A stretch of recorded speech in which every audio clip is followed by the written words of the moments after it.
Hare Krishna.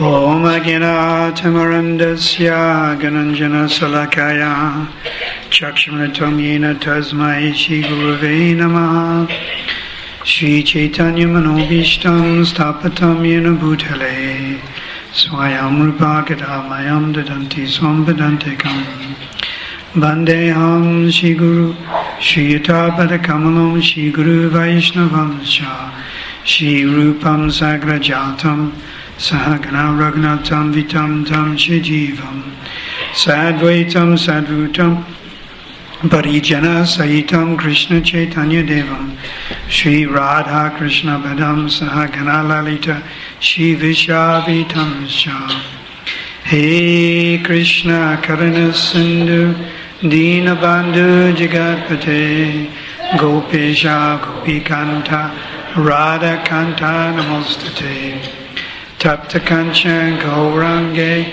Radhe Vrindavaneshwari Vrishabhana Sutadevi Pranamani Haripriye Vanchakalpa Trubhyascha Kripa Sindhubhyevacha Patitanam Bhavanebhyo Vaishnavebhyo Namo Namaha Shri Krishna Chaitanya Prabhu Nityananda Shri Advaita Gadadhar Shivasari Gaur Bhakta Vrinda Hare Krishna Krishna Krishna Hare Hare Hare Rama Rama Rama Hare Hare.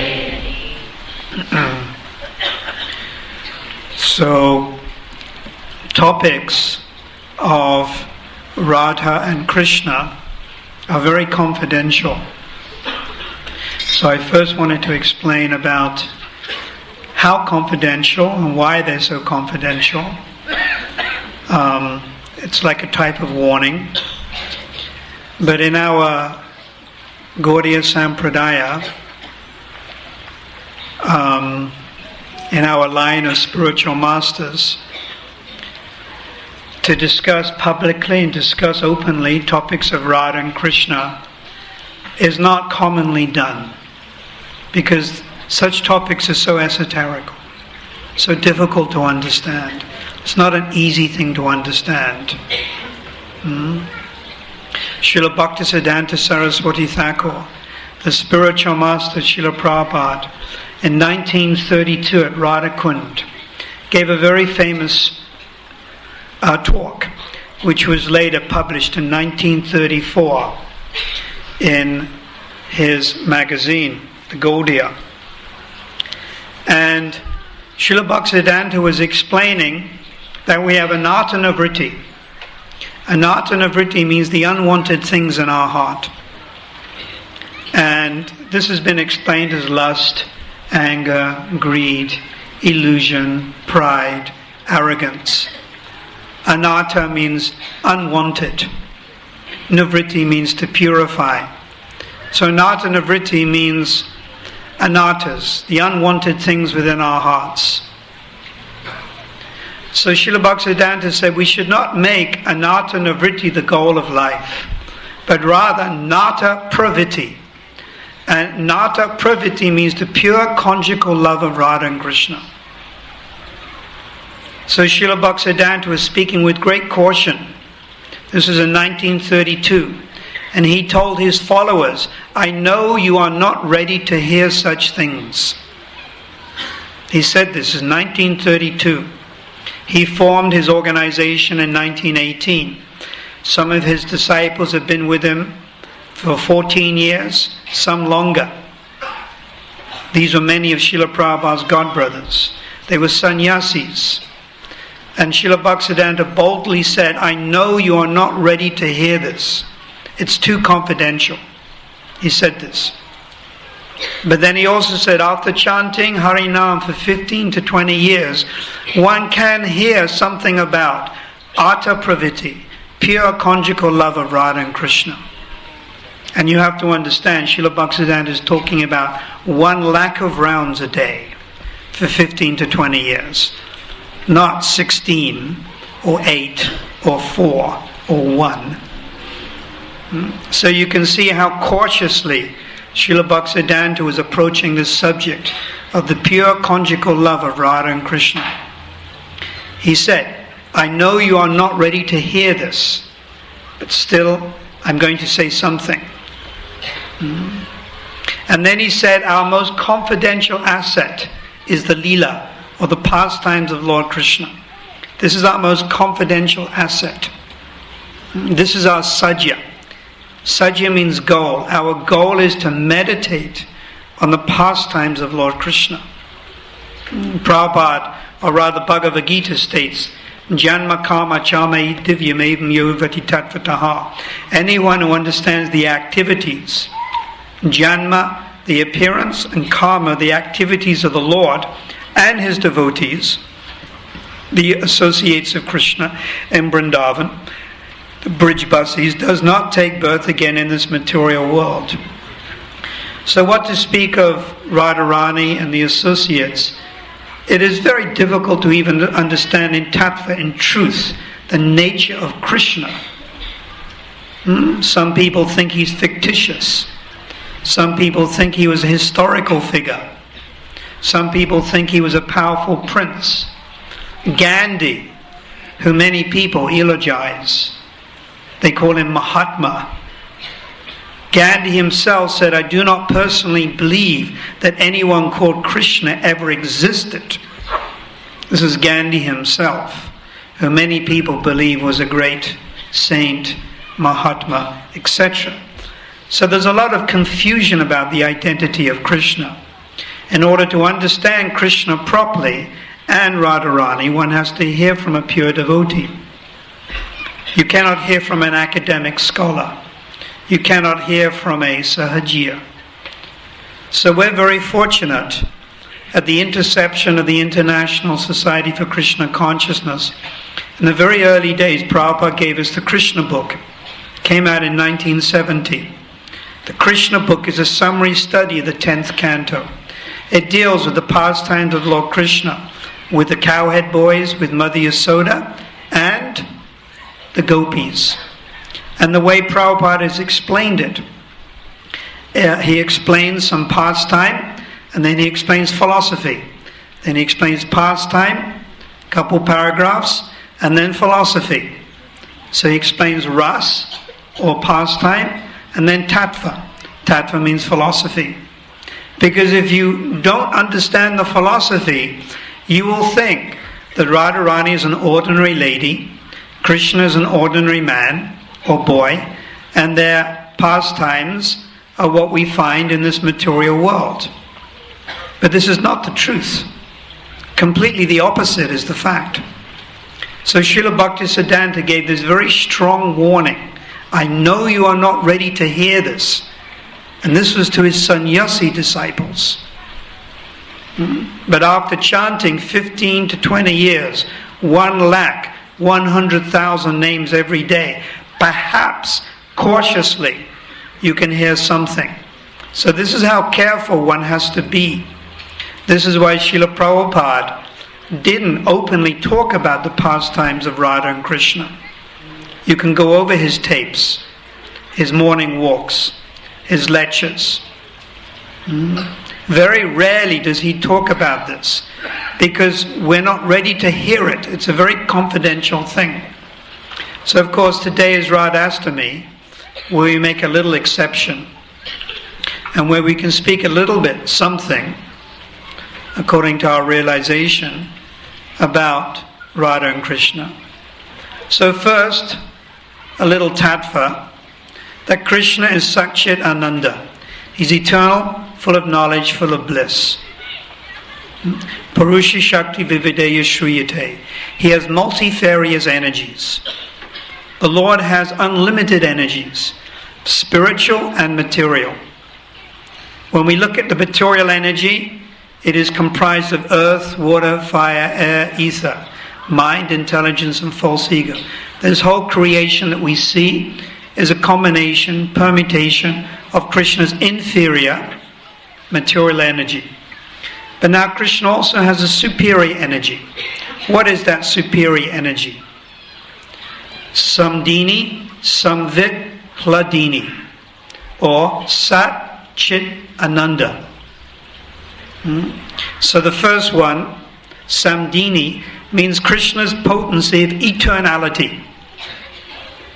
And the second one, Samvit, means Krishna's potency of cognizance or knowledge. It is by the Samvit potency Krishna knows himself, and the devotees also know who is Krishna. Now Krishna has a third energy called the Hladini Shakti. Hladini Shakti. Shakti means potency or energy. Hladini means pleasure-giving potency. It's an energy which gives pure pleasure. The one before it was called Samvit. That is an energy which gives you knowledge. You can see the difference. Knowledge, pleasure. They're different. So the amazing thing about Krishna's spiritual energies is that they're all persons. If we take Krishna's material energy, it's inferior. But Krishna's spiritual energy, they're all personified. They become persons. Like the river Jamuna is a person. Govardhan Hill is a person. So the Samvit potency becomes a person. The Samdini potency becomes a person. Samdini is personified in Lord Balaram. So Balaram is the Samdini potency personification. And Samvit potency is personified by Vasudeva. Now the Hladini potency, which is pure pleasure. Sometimes we experience pleasure in this material world. Right? You get some type of material pleasure. That is a dilution. That is a perversion of the original Hladini potency. All knowledge in this material world is a perverted reflection of Samvit, and all enjoyment or pleasure is a reflection of Hladini potency. Prabhupada has very carefully explained this in Chaitanya Charitamrita, Adi Lila, chapter 4. So this Hladini potency becomes a person. Now who is that person? That person is Srimati Radharani. She takes the form of a young girl. What is it? 14 years, 2 months, 15 days. She takes a form of a young damsel, a young girl. But she's not a young girl like you see in the material world. Her entire body is comprised of Hladini Shakti, pure pleasure-giving potency. Your body is made up of blood, mucus, skin, is it not? Foul smells, hair, nails, obnoxious smells. Your body deteriorates. Your body tends to smell, unfortunately. Therefore you have to wash it. But Radharani's body is made of Hladini Shakti. It's pure pleasure-giving potency. Her body is pure pleasure. And her only function is to give pleasure to Krishna, no other living entity. Her only function is to give pleasure to Krishna. So this Hladini potency becomes a person. The person happens to be a female, 14 years old. She has goldenish luster, Gaurangi, goldenish luster, bluish eyes, Nilamani, bluish eyes, very blackish long hair that is braided, very beautiful. But even her clothes, even the articles of jewelry, even her ornaments are also personifications of Hladini Shakti. Now it is described by Srila Krishnadas Kaviraj, who quotes from Jiva Goswami, from the Priti Sandarbha, that the essence of love of God is prem. Or the essence of Hladini Shakti is prem. Hladini Shakti Sa Prem. The essence of Hladini Shakti. Sa means the essential ingredient. The essence of Hladini Shakti is prem. The essence of prem is bhav, or feeling towards Krishna. And Bhav taken to its highest stage is called Mahabhav. And Radharani is the personification of Mahabhav. Srimati Radharani Mahabhav Thakurini. She is the personification of everything about her existence is simply dedicated towards the pleasure of Krishna. There is not the least bit of envy, lust, anger, pride. These are all material emotions that you find in the material world. You don't find this in the spiritual world. They're conspicuous by their absence. So we're just giving you a little insight into the nature of the pastimes between Radha and Krishna. Not mundane. Not at all like the pastimes between some young girl and some young boy you find in South Africa or some part of the world. So Radharani's body is the personification, the essence of Mahabhav. And she gives Krishna pleasure. In order to give Krishna pleasure, she expands herself. Just like man and woman marry, and they have expansions, children, to give them more pleasure. So Radharani also expands herself. Her first expansion is Anuradha or Lalita. So Lalita is the expansion of Radharani, not exactly the same as Radharani, slightly different nature. Radharani is more prakara. Prakara means vama. She's more strict. And sometimes she tells Krishna off.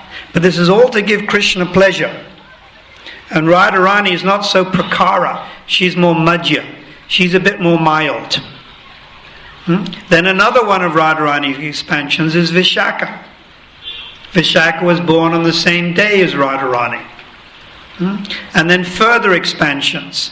Champakalata, Chitradevi, Rangadevi, Sudevi, Indulekha, Tangavidya. And they all have slightly different moods. And the whole purpose is to please Krishna. And Bhaktivinoda Thakur describes in Jaivadharma 360 different divisions of gopis, all with different moods. Like you may have children, and they have different moods. One child may be a little quiet, another child is a bit more rowdy, one child gets excited more, one child is more pensive or introspective. So Radharani expands herself as all these different types of gopis, simply to give Krishna pleasure. And Rupa Goswami has analyzed this very minutely. Rupa Goswami himself is an expansion of Radharani, believe it or not. In the spiritual world, Rupa Goswami is an associate of Radharani, referred to as Rupa Manjari. And Rupa Manjari herself is the expansion of Radharani. She's not Jiva Tattva, but Shakti Tattva, expansion of Radharani. So the first thing, before we even begin to think about these pastimes, or hear about these pastimes, or read about these pastimes, is understand we're not talking about an ordinary man and an ordinary woman. We're not talking about, some Bollywood film star falling in love with another Bollywood film star. This is completely transcendental, beyond the modes of nature, beyond lust, beyond anger, beyond greed. It's the spiritual world. So this is very important because many of our own Hindus are under the misconception that Krishna is some type of amorous god. He has so many girlfriends. He has them all lined up. This is not the case at all. Srimati Radharani is the personified form of Krishna's pleasure potency. She never grows old. Her body never deteriorates. She's equal in Krishna. She's equal to Krishna in potency. She's no less than Krishna. And actually, Srila Bhaktisiddhanta Saraswati Thakur has said, rather than worship Krishna, we actually worship Radharani. So we are really Shakti worshippers. But this is very confidential. It's not an easy thing to understand. One time, Srila Bhaktisiddhanta was at Radhakund, and the Maharaja Bharatpur came there and was doing Dandavat circumambulation of Radhakund. That means falling down flat, standing up, falling down flat, and going around Radhakund. And the disciples of Srila Bhaktisiddhanta came to tell him, oh, the Maharaj of Bharatpur, he is so devoted, he is doing Dandavat Prikrama. And Srila Bhaktisiddhanta replied, but there is a big difference. There's a big difference. He is worshipping Radharani because Radharani is dear to Krishna. We are worshipping Krishna because he is dear to Radharani. Actually, we're Shakti worshippers. That is a confidential truth about our line. But it's not an easy thing to understand. And of course, Prabhupada did concentrate particularly on the worship of Krishna. But even we know in the Adi Purana, the verse, one who says he's my devotee is not my devotee, but one who says he's the devotee of my devotee is my devotee. So we very much eulogize, worship the residents of Vrindavan, cowhead boys, Mother Yasoda, and the gopis. And the two most important gopis, according to Krishnadas Kaviraj, is Chandravali and Radharani. And of the two, Radharani is superior. Of course, Chandravali is also the expansion of Radharani. All of these gopis is simply to give pleasure to Krishna. So, I can conclude, having given that warning, or repeating what Srila Bhaktisiddhanta said, by explaining one brief pastime, which is described in Danakela Kamudi, Danakela Chintamani. That on one occasion, Bhugava Muni was holding a big sacrifice at Govindakund. Govindakund is on the side of Govardhan Hill. It's a very wonderful kund. So Bhugava Muni was holding this yagya, and he wanted people to bring ghee, yogurt, milk. And he said, anyone who brings ghee, yogurt or milk to this sacrifice, then whatever desire they have will be fulfilled. So the gopis heard about this. They heard about this special benediction. And they thought, well, we have a desire. Our desire is simply to please Krishna. So let us also travel from our respective villages, carrying yogurt, carrying ghee, and carrying butter. So Lalita came from Uchagan, Nimchari. Different gopis came from different villages. Most of them came from Yavat. And they proceeded towards Govindakund carrying yogurt and carrying ghee. So as they approached Manasi Ganga, which is also Govardhan Hill, often when I am privileged enough to stay at Govardhan Hill, I actually stay at Manasi Ganga, Dangati. It's where I basically live. So they were walking towards Manasi Ganga, and Krishna had one parrot. Of course, Radharani also has parrots. They all have their little spies. And these parrots fly in the air and they examine what's happening, and they go back and they tell Krishna or Radharani what's happening. So Krishna's parrot, Vikchaksana, he saw a whole battalion of gopis carrying yogurt, dressed very beautifully. This is one thing the gopis are very expert at doing, dressing very beautifully. So he saw them coming, and he went and told Krishna. So Krishna thought, yes, this is an opportunity for some exchange. Krishna always likes to have exchanges. So he got his cowherd boys, Sudama, Subal, Sridama, Madhumangal. There are many gopis there are also as many cowhead boys. So he got them all to build a blockade, a type of blockade at Dungati. Because they were going to stop the gopis from their journey. So they built a blockade. So Radharani is coming walking from a distance. And she sees Krishna some distance away. And immediately she recognizes him. This is Krishna. So the first sense is the eye contact, but from a distance. So Rupa Goswami's analyzed this. What is this emotion? He's called it Vilas Alankara. Alankara means an ornament, but not jewelry, an ornament of an emotion. So Vilas Alankara means, it's defined by Rupa Goswami, that when Radharani sees Krishna from a distance, her progress is stopped. And she assumes an attitude of opposition. And although her face is covered with a beautiful blue sari, her two starry eyes were wide and curved. In this way she was decorated with the ornaments of Vilas Alankara. So immediately this emotion of seeing Krishna from a distance started manifesting in Radharani's body. Technically called Vilas Alankara by Rupa Goswami. But still, Radharani pretends not to notice Krishna. So she carries on walking and she gets a little nearer to Krishna. Now pretending not to notice Krishna is also another type of emotion called vivok. Vivok is when the heroine or Radharani pretends she doesn't notice Krishna. I'll give you an example of vivok. Radharani was making a garland once. And Krishna was standing at a distance. He came a little nearer, wanting Radharani to notice him.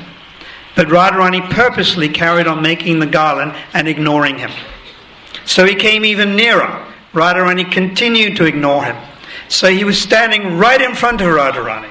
And she's still making her garland. And she's neglectfully ignoring him. This particular emotion is called vivok, alankara. It's one of 22 emotions described by Rupa Goswami in Ujjvala Nilamana. Everything has a certain name. Everything has a certain mood. It's not just sort of like hodgepodge. So Radharani pretends to sort of ignore Krishna. She pretends to be or play hard to get. You know that saying? Hard to get. This is called vama. Dakshin means very submissive. That's like Satyabhama, Rukmini, Queen Rukmini, and Chandravali. Very submissive. Yes, Krishna, anything you want, Krishna. But Radharani is not so much like that. So she ignores Krishna, and she plays hard to get. And this makes Krishna more anxious, but actually is giving Krishna pleasure. Because if Krishna gets everything very easily, he also likes to be have these emotions played on him. So Radharani gets a little nearer to Krishna. And then there's another emotion called Lalita Alankara. This is when they're nearer. And an attractive curve manifests in Radharani's neck, in her knees, in her waist. So this is called Lalita Alankara. So then according to principles of Ras, if a man and a woman are together and they have some attraction for each other, who initiates the conversation? Is it the woman or is it the man? It's always the man. But the woman, she feels the feelings of love first.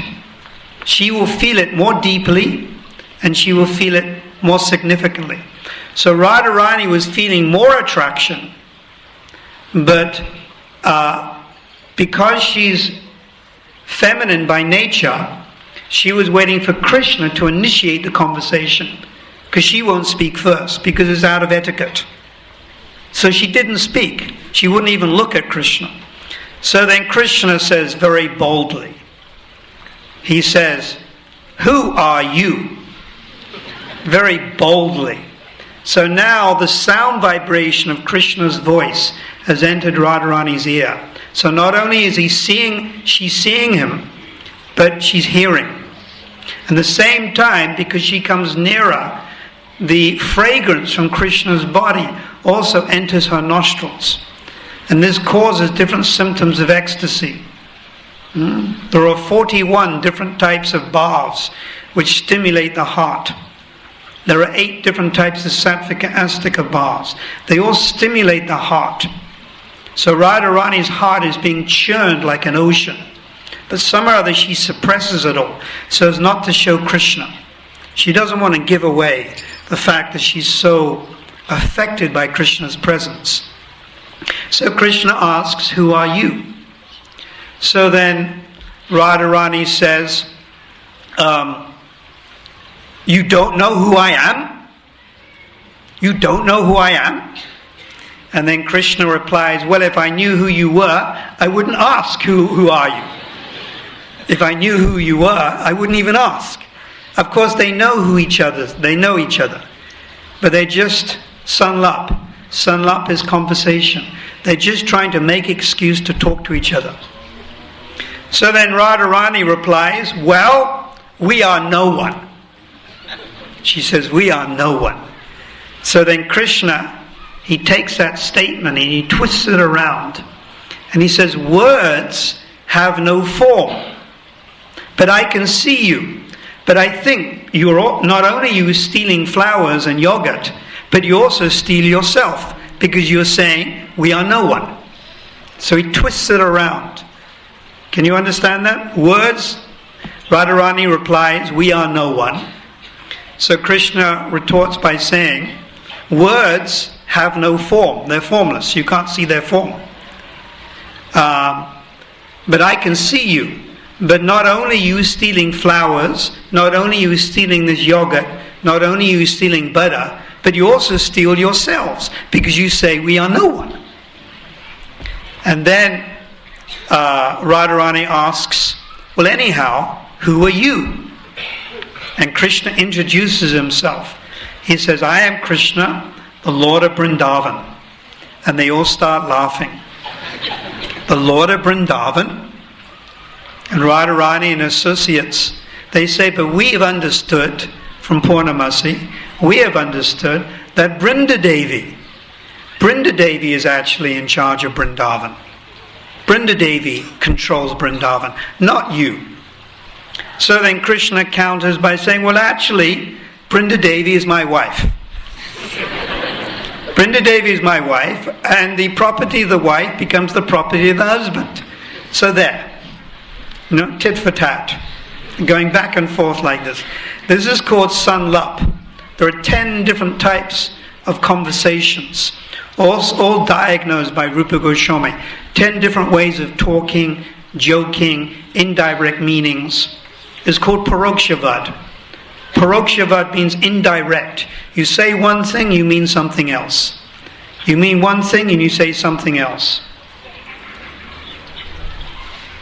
So, parokshavad, this is something they're very expert at doing in Goloka Vrindavan, the bridge buses. So then, that's right, Krishna says, "Well, Vrindavan, I am married to Brindadevi. Vrindavan is and the property of the wife becomes the property of the husband.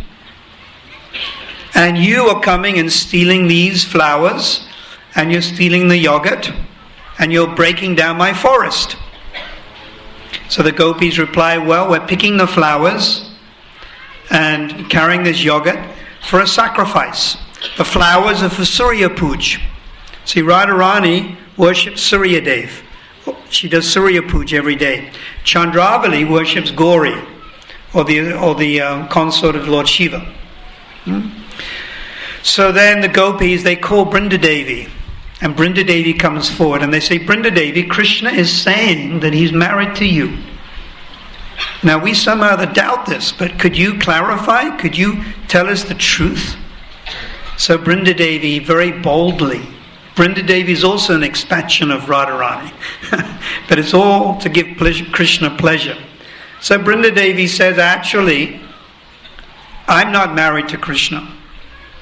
And no gopi in her right mind would ever marry Krishna. And because he's so frustrated because he can't get a wife, he thinks everyone's his wife. So then Krishna and the cowboy boys became totally speechless. They couldn't speak. So then Krishna said, anyhow, I don't care. I think you're very proud. And he accused Radharani becoming very proud because of her youthful beauty and because of her expertise in dancing and singing. And I'm going to take some of the yogurt. And he goes forward to take some of the yogurt. He's getting physical now. And then Lalita. Remember I said Lalita is very prakara. What does prakara mean?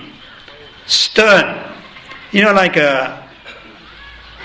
an old lady who's a school teacher or something. You know, like very stern. So she very sternly steps between Krishna and Radharani and says, you will not do this in my presence.